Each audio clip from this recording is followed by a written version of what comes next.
నవభారత నిర్మాణ సమితి వ్యవస్థాపక అధ్యక్షుడు రాజేష్ బాలస్వామి మాట్లాడుతూ తక్షణమే 2022 సంవత్సరం నుండి పెండింగ్ లో ఉన్న ఫీజు రియంబర్స్మెంట్ బకాయిలను చెల్లించాలని డిమాండ్ చేశారు. ఈ బకాయిలు చెల్లించకపోవడంతో కాలేజీ యాజమాన్యాలు సర్టిఫికేట్ వారి దగ్గర పెట్టుకుని విద్యార్థులను ఇబ్బంది పెడుతున్నారని, ప్రభుత్వం స్పందించి పెండింగ్ లో ఉన్న అన్ని బకాయిలను క్లియర్ చేయాలని డిమాండ్ చేశారు. నేను మీ రాజేష్ బాలస్వామి. తెలంగాణ రాష్ట్రంలో ప్రధానంగా ఉన్న సమస్య విద్యార్థులకు ఫీజు రియంబర్స్మెంట్ చెల్లించకపోవడం. ఈ ఫీజు రియంబర్స్మెంట్ బకాయిలు 2022 సంవత్సరం నుంచి నేటి వరకు పెండింగ్లో ఉన్నాయి. కానీ ఇప్పటి వరకు ఈ ప్రజాప్రభుత్వం అని చెప్పుకునే రేవంత్ రెడ్డి సర్కారు ఆ బకాయిలను చెల్లించకపోవడం వల్ల విద్యార్థులు చాలా ఇబ్బందులకు గురవుతున్న వైనాన్ని మనం చూస్తున్నాం.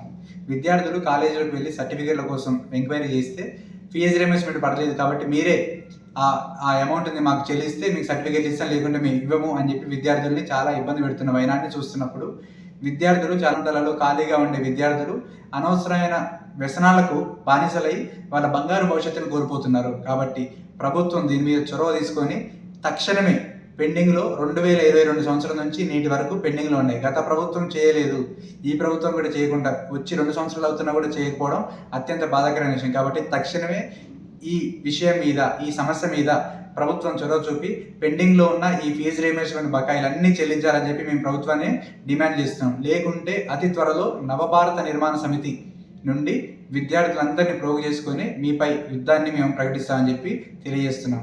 దయచేసి ఈ ఫీజు రియంబర్స్మెంట్ బకాయిలను తక్షణమే చెల్లించి విద్యార్థులకు అండగా ఉండాలని చెప్పి ప్రభుత్వ పెద్దలను మేము రిక్వెస్ట్ చేస్తున్నాం. Thank you so much. నేను మీ రాజేష్